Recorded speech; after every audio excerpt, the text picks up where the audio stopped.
Okay, so I want to be a little honest here.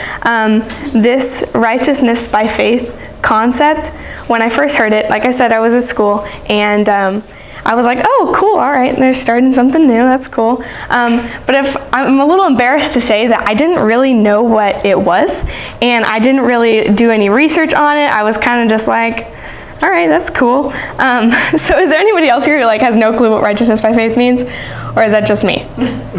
Yeah, thank you. I don't know if that's a pity hand or thank you. So, yeah, I didn't really do any research into what this righteousness by faith concept is until I had to for today.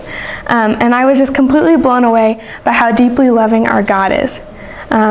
He really is incredible. The God who set this planet in motion, who created the stars and everything with one single breath, loves each one of us so incredibly that he relentlessly pursues us and he's refusing to give up. And I was just struck over and over again by God's persistence. He could have given up at the fall. He could have given up at so many points throughout the Bible, and yet for some reason he didn't. And it's this crazy, unconditional love that we can't fathom that is fueling this immense and powerful God. And that's what fuels his drive to keep pursuing us over and over again, his unwavering drive to know us. So I'm going to talk a little bit today about what righteousness by faith has been to me in the past couple days, because I'm kind of bad at procrastinating about stuff. But in the past couple days, what I have found it to be, and how I have found it in the book of Romans. So this is what righteousness by faith is to me. God, the loving Father that he is, created humans from nothing. He poured himself into our earth and into man, but because he is love, he put something in the garden that was a way out. Another option that didn't involve abiding closely with God. The fall came. Humans were removed from that close, intimate space with God. But God in his nature couldn't let that be it. He couldn't bear to see his creation separated from him. He wanted them to at least have a choice to choose him again. But he knew he couldn't force them. The only way to give even just a few the chance to live with him again was through the death of his only son on a cross. A shameful, heart-wrenching death. But he did it in a heartbeat, even if it would just be for a few. And then he made it so simple. All one had to do was believe and put their faith in him. He knew that he could help them better than anything else, and wanted so desperately to rescue and save his children. To him, they were perfect, because he had created each one so lovingly and tenderly. His children didn't have to earn his love or favor. He had loved them from the start. We become righteous, we are saved by the grace of God.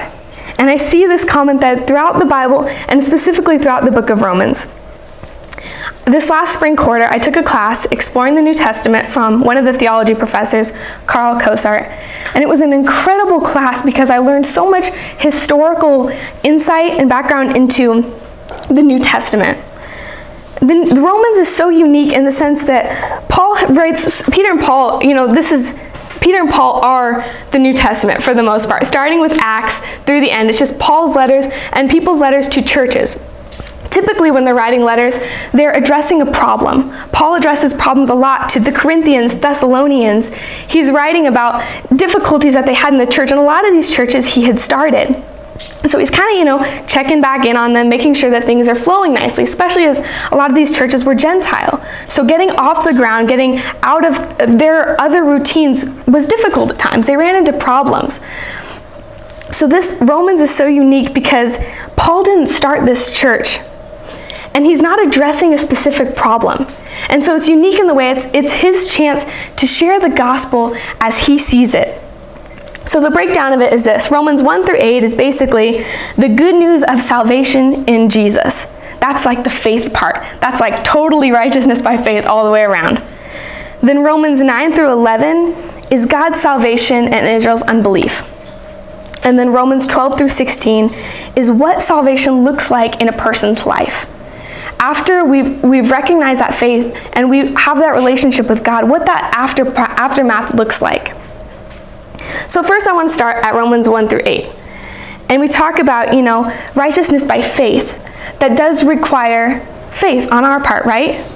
So I'm asking, do we believe? Do we really have faith?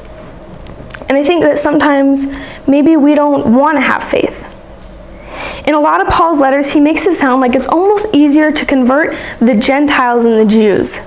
Gentiles had grown up in pagan ways. They hadn't heard this incredible love, versus the Jews, who had grown up with the Torah and the prophets, and they had all these stories of wandering in the wilderness. They had all their sects of Pharisees and Sadducees, Essenes, Zealots. They were all categorized. They all had their distinct beliefs. They were all Jews. They knew God to some extent. And I think this can be dangerous. They were so set in their ways. They had grown up in these traditions, whereas this was all just good news to the Gentiles. I want to look at Romans 3:9. You can pull out a Bible if you want really quick. I'll be picking out verses through Romans because I'm not going to read through the whole book of Romans. But 3:9, I love this part. What shall we conclude then? Do we have any advantage? Not at all. For we have already made the charge that Jews and Gentiles alike are all under the power of sin. This was so important for the Jews because I think it's really easy. It was easy for them to think of themselves as a little bit more righteous. Like, we've known God longer, but that doesn't mean that God loved them better or that they were in any way better than the Gentiles. And I think that often we can be in the same boat as a church. I like to think of it as kind of picturing it as like two kids. You have one kid who's living in a third world country in immense poverty that has never seen a Hot Wheel before, would be so overjoyed to have a toy like that, right? And then you have another child that's grown up well off, plethora of toys, and is glued to their iPad. They're not going to care about that Hot Wheels at all, right? Why should they look up from their iPad? Why should they change what they're doing? And I think there can be a danger here. Tradition can hold us back, and sometimes even negative experiences can almost uproot God's character in our minds. If we have a bad experience in the church, that can jade our perception of God and religion. I have a cool story to share with you. So I was the prayer ministries coordinator at Walla Walla this past year, and we liked to keep the prayer house open so people could come in, have a place where they could go into a room and just be them and God.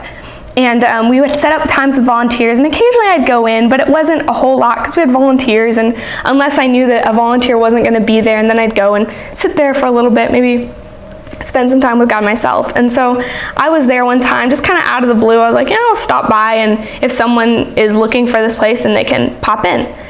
So I sat there, and I sat there maybe an hour and a half, and I was kind of getting ready to leave, and this man walked up and came in the door, and just kind of started chatting with him a little bit, and he was asking about the prayer house, and I was telling him the purpose of it and who I was, introduced himself, said his name was Mr. Young, and I was like, oh, okay. And we were just got talking a little bit more, and he said he wasn't from the area, and I was like, oh, what brings you to Walla Walla? And he was like, oh, I'm speaking for Community tomorrow. Community is kind of like almost like a chapel that we have at Walla Walla every Tuesday, and so all the students go, and you have to get so many community credits. And anyway, speaking at Community, and I was like, oh, that's cool. What are you speaking about? And he was like, well, I wrote a book. And I was like, oh, what book? And he was like, The Shack. And I was like, you're William Young. I was like, oh, I was like trying not to like fangirl, and I was like, wow, I love that book. And so we started talking, and went to the community, gave an amazing talk, went to his Q&A. We talked a little bit afterward. Great guy. But he said something to the effect during one of his talks that will always stick in my mind. He said, sometimes we put the faces of other people that have hurt us onto the face of God. Yeah. This is really, really dangerous.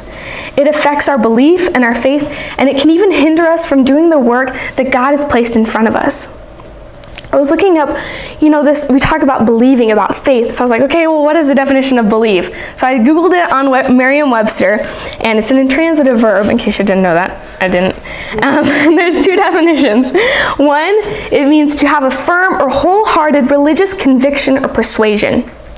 And two, to have a firm conviction as to the goodness, efficiency, or ability of something. So do you believe? Do you believe He is good? Do you believe God is efficient? Do you believe God is able to do things in your life? Do you believe God is love? A lot of times we're hurt, but the healing process is so critical to this idea of righteousness by faith. It's a process and it never really ends, but the best news is that we're not going through it alone. It's that relationship where we're growing with God. We're growing closer together. God's walking with us every single step of the way. And as soon as we say, Jesus, help me, and it doesn't have to be that. It could just be sometimes during the day, something bad happens, I'm just like, Jesus! And then he's there right by our side, fighting our battles for us. And I think that is so cool. And that is what growth is. And so, I am. I'm going to skip over Romans 9 through 11. Not because it's not important, but I'm just going to skip over. We're going to go to Romans 12 through 16. And this part is what it looks like after we have that faith. What that action part looks like. How do I know I have faith? What is the fruit of this growth? Frederick Buechner, I think it is, once said, I read this in one of my books. It's an incredible book. It's like something, now I'm not going to remember the title. Seeking or wanting the God you always, or finding the God you always wanted, or something like that. Great book. He said, many an atheist is a believer without knowing it, just as many a believer is an atheist without knowing it. You can sincerely believe there is no God and act as if there is, and you can sincerely believe there is a God and live as though there isn't. My takeaway from this is that I can profess to believe in a God and yet never act on it. And I believe that faith and action go hand in hand. Each one is strengthening the other. I want to look at Romans 12, 4 through 8. These texts are about service in the church. Verse 4 starts as, for just as each of us has one body with many members, and these members do not all have the same function, so in Christ we, though many, form one body, and each member belongs to all the others. We have different gifts according to the grace given to each of us. If your gift is prophesying, then prophesy in accordance with your faith. If it is serving, then serve. If it is teaching, then teach. If it is to encourage, then give encouragement. If it is giving, then give generously. If it is to lead, do it diligently. If it is to show mercy, do it cheerfully. I've been in this church for a while now. We were talking about, church budget and how much this church means to our family. In a way, I've grown up in it. When we moved back here, it was right before I turned 7, and I think it was shortly after that we started coming to this church. So it's been 12 years.